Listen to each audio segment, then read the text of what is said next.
You are listening to That Big CEO Energy, where we talk all things business, life, marriage to create an impactful community, teaching you how to lead your life and your business with compassionate strength. It can be scary stepping out from the barriers we still carry while we were once employees and change the narrative to take charge of your business and team. This podcast is a place for you to come to learn to do just that. From personal experiences, interviewing new friends, I hope that you will tune in to listen all that living that big CEO energy can offer you and your business. I'm your host, Kallai, entrepreneur and fractional COO. Let's jump in.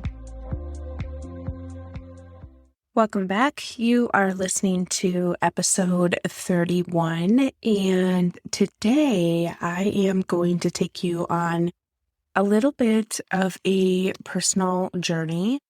And I feel like this relates to just business as a whole. You know, when we talk about that big CEO energy and showing up for ourselves and showing up in a big way and giving ourselves permission to funnel through all of the stuff in our life to be able to show up for our business, our health is affected. And when we don't take care of our health, when we often opt to ignore signs and symptoms, it can feed into our business because we're not showing up in the way that we want to. We're not showing up in the way that we should be able to. And ultimately, it affects the way that we move throughout our business by simply just giving us minimal capacity. And what I mean by minimal capacity is when you look at the push for moving your business forward and objectively looking at it and saying, I need to do X, Y, and Z, whatever those things are. There is a capacity that you need to build within yourself, mentally, physically, and emotionally, to be able to execute those things. And if your mental capacity is drained, if your physical capacity is drained, if your emotional capacity is drained, it really does affect the way in which we show up. So I've wrestled with sharing this publicly, for one, because it's a very touchy subject. And I've wrestled with how to present it in such a way that it's not a woe is me, because it's not. Ultimately, at the end of the day, it really has turned out to be eye-opening. It really has turned out to be something that is an experience for me. And I get to move throughout my business now in such a way with so much clarity that it doesn't really affect me anymore. So let's just dive in and I will share with you what in the heck I am talking about. So it all started around 2016, and I had decided long ago that I was done having children. So many of you know that I do have a daughter. She is 16 now, and I decided that pregnancy was not for me. I did not enjoy being pregnant. I did not have any complications whatsoever. I had a wonderful pregnancy. You could say it was textbook.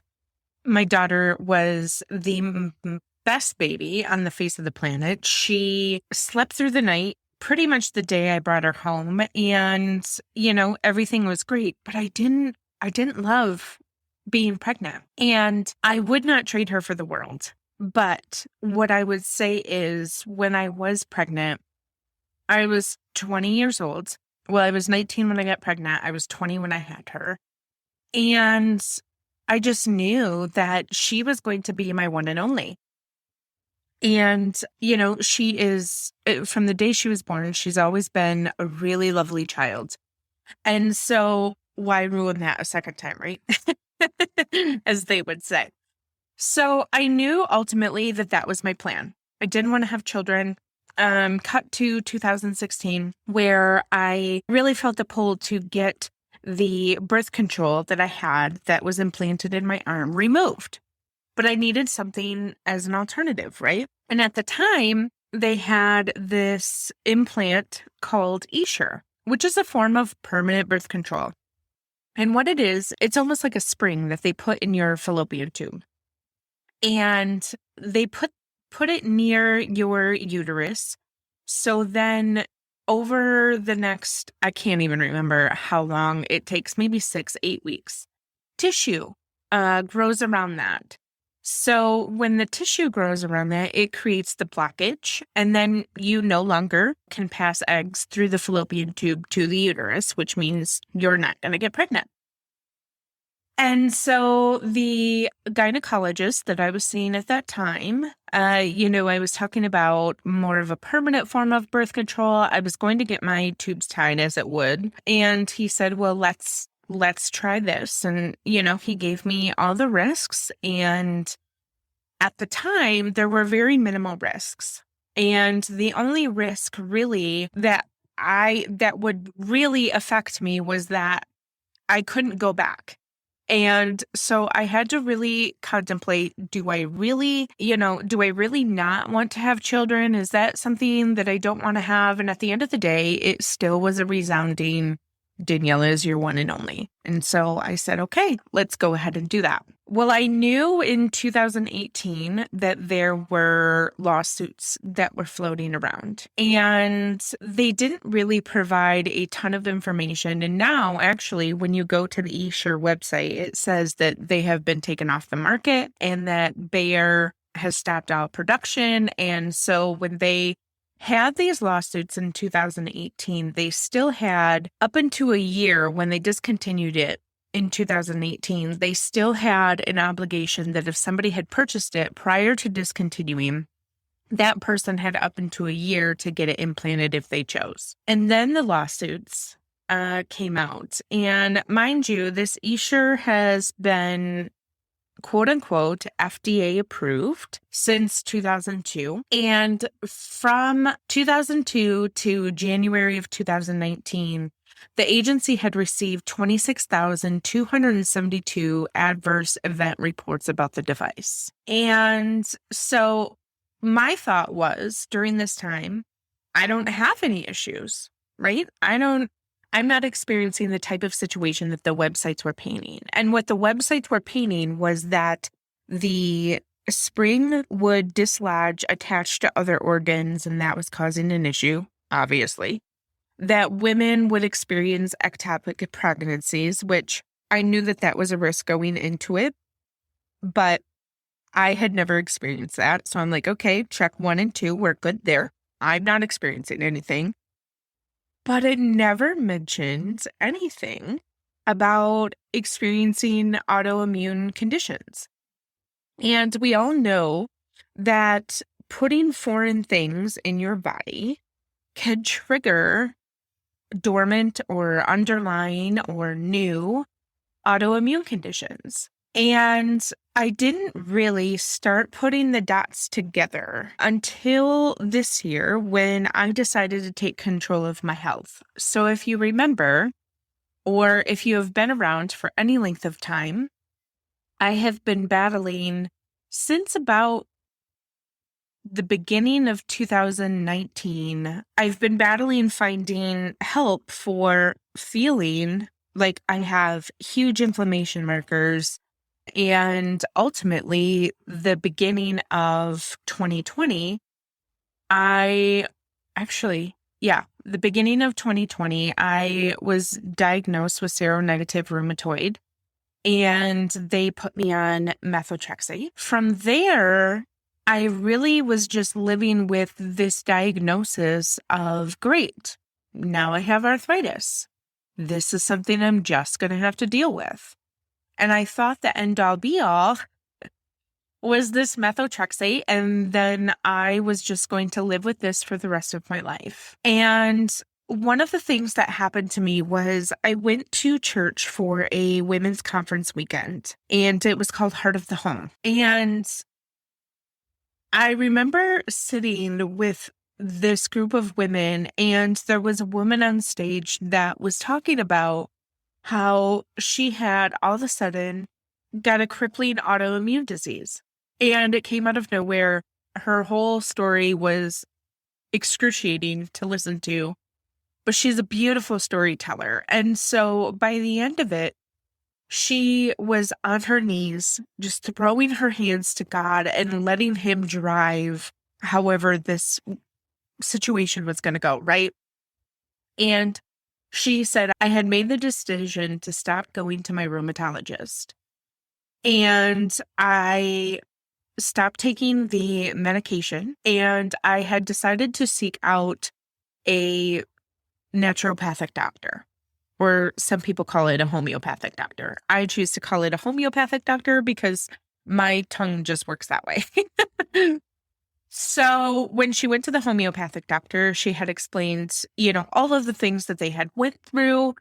And she had even got to a point where she couldn't walk. They had installed a ramp in her house so that she could get upstairs, and she couldn't sleep in bed because she was just in excruciating pain. And then when she found the homeopathic doctor, they started working through a lot of what the blood panel showed and, detoxing in such a way that was appropriate. And she said, it's not lost on me that when I turned it all over to God and let him drive, that I would then find a homeopathic doctor, and this was the way that it was going to go. So afterwards, it hit me like a ton of bricks. And so she got done speaking, and she was out in the lobby, and I went up to her and we just started chatting, and I explained to her, all of my symptoms that I'm going through, and just, every day I wake up in pain and it's awful. And, I'm in my 30s. So showing up and waking up in pain really isn't something that we should be doing. So we prayed together, and she said, this is the name of a woman here in town to go and get help if you want to. And she said it was life-changing. And so I called the number and I made an appointment. And when I arrived, I felt like there was just this washing over me. And I remember the night before my appointment just praying and saying, God, like, if this is the direction that I need to be going, I will follow you. And please just, let this be a good appointment and let me get some clarity either way. Either I have this and this is what it is, and I'm going to have to live with this for the rest of my life, and I'm going to have to find a way to manage my pain, or this is not what this is, and I need to be on another journey. And it turned out that this is not what this is, and I'm on a different journey.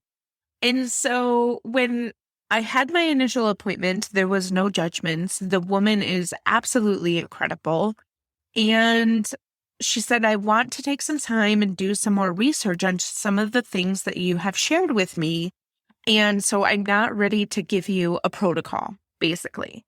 So I'm going to take a few days. I'm going to do some research, and I will give you a call. And about 2 days later, she called me back and she said, have you done any research on the Essure implant that you have? And I said, very minimal, not enough to be educated on any stretch of the imagination. And she said, I want you to read some of the things that I sent you. And I did. And I was brought to tears. One of the websites that talks about the lawsuits is, even after multiple surgeries, many women still live with chronic pain and inflammation from metal fragments of Essure left in their bodies. These women were among the thousands who sued Bayer. It hit me like a ton of bricks that the inflammation that I was experiencing, the amount of metal that I could taste in my saliva, and I thought it was just from like drinking out of a can every day, which, by the way, is not good. Please drink out of a box or glass, something. And I just was like, now what? I have this implant. So I called her back and I said, I read what you gave me. And I think the next step is to find some way to get this removed. And she said, I wasn't going to share that with you. I knew when I called you that I should recommend it, but I'm not here to tell you what you need to do with your life. And I'm not here to tell you that, I'm going to be able to solve all your problems if you get it removed, or that getting it removed will solve all your problems. But I do think it's a step in the right direction. Because I wanted to take such control of how I was feeling and such control over my life, I made the call to our local health system here. And ironically enough, this gentleman that put it in no longer removes them. And I thought, what in the heck am I going to do? So the bigger health system that is lower in our state, the U of M health system, I contacted their family planning unit and I spoke with her. I ultimately had it removed. And once I had it removed, I knew that there was still a little bit of a journey, right? And I knew that I still had inflammation. I knew that I still was going to feel probably a little off for however long it took. And one of the things I was scared of was, what if they don't get it all? What if they leave fragments behind? And what if now, because of those fragments, it turns out to be worse? And again, the night before I was scheduled to go into my procedure, I just turned it over and I just said, God, if this is what you want, you're going to turn this for good. And I'm just going to let you handle it. And I'm going to walk with you every step of the way. And that was one of the risks, right? When we talk about risks of surgery, that was one of the things that they absolutely mentioned multiple times, that, there is a possibility that we will not get it off. And the reason for that is because depending on how long you've had it and how many other surgeries that you've had, you could have other tissue build up. And also, if it's not implanted correctly, it can be hard for them then to make the incision and be able to pull it out properly. So I knew walking in that was a risk, but I was willing to risk it because my thought was, what else is going to happen? I already have the pain. I already have the inflammation. I already have the autoimmune sort of condition that has been triggered. What now? I mean, how much worse could it possibly get? Right. And when I came out, the surgeon said to me, not only were we able to get it out, but that was one of the best cases that I've ever seen. And I just broke. And I thought, this is it. This is the path that I was supposed to take. And thank you to my homeopathic doctor, who is just incredible and is kind. And one of the things that really stuck with me was that Bayer has tried to shift the blame to the gynecologist to absolve itself of liability. And I thought, how unreal that you would not take the side of your patients that you've sold this to, but rather blame. And so now I am pain-free. I still wake up with a little bit of inflammation, but honestly, I think that is more diet related than anything. So we're working on that. Since having this removed, I have just felt a better sense of peace. And don't get me wrong, even though I've had it removed, I've also had my fallopian tubes removed because that's part of the process. So, I still can't get pregnant. But there's just an overwhelming sense of peace that I carry with me every day. And that peace was, I had done something pretty reckless when I was young and was so much in the search of, I don't want to get pregnant. I don't want to get pregnant. I have to do anything at all costs to not get pregnant. And what I realized was that was a deeper rooted seed that I need to work through as to why I didn't want to get pregnant. And we won't go into that today because that's a whole story in and of itself, but I was reckless. And I made a decision based out of fear. I made a decision based out of what I thought I needed at that time. And ultimately, it cost me my health at one point. And I will never forget feeling the sense of relief when that doctor came to me and said, "We got it all." And that was one of the best cases that I've ever seen. Because I just thought, number one, finally, some relief. But then number two, this creates a baseline for taking care of yourself in such a way that is optimal for your rich health. And prior to getting it removed, I had often struggled with showing up in such a way that was effective. And I would work myself to the bone, and I would work myself into feeling like I just always had to catch up. Like I wasn't doing enough. I was always tired. I was always exhausted. I was always feeling like just a disaster, really. And what I realized was that I was suppressing my health by keeping that Essure in there. And I was suppressing my health in my overall business because my mind was cloudy. I was in pain. I wasn't even barely able to roll out of bed without feeling this overwhelming, excruciating, being a balloon.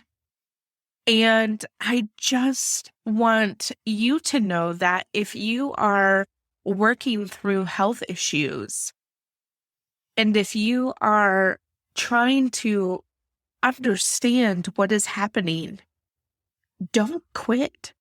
Don't give up searching for answers. I think oftentimes we get into this mode of feeling like I have a doctor, they take care of me, they give me what I need, and that's the baseline relationship. But sometimes that doctor doesn't have the mental fortitude of some of the other symptomology that you're having in order to make a good, clear decision that is best for you. And sometimes it takes finding multiple people and putting yourself on a journey to be an advocate for your health. And I think that is the most important thing. If you leave here with nothing out of this whole entire story, is to be an advocate for your own health. Be an advocate for who you are and what you need from people, from practitioners, from your business, from yourself. You need to be an advocate and raise your hand and say, something is wrong. I need help. And if you are not going to help me, I'm going to go and find someone else to do that.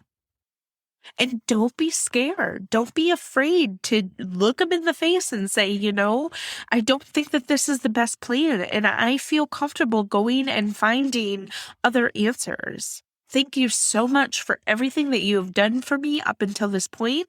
But moving forward, I think we're done here. And so if I can encourage you to just take that one step of finding the answer. If you're struggling with fatigue, if you're struggling rolling out of bed every morning, if you're struggling with some joint pain, if you're struggling with your autoimmune condition, keep showing up, keep fighting, keep working for yourself. Because at the end of the day, when everything is done, you have to live with you, nobody else.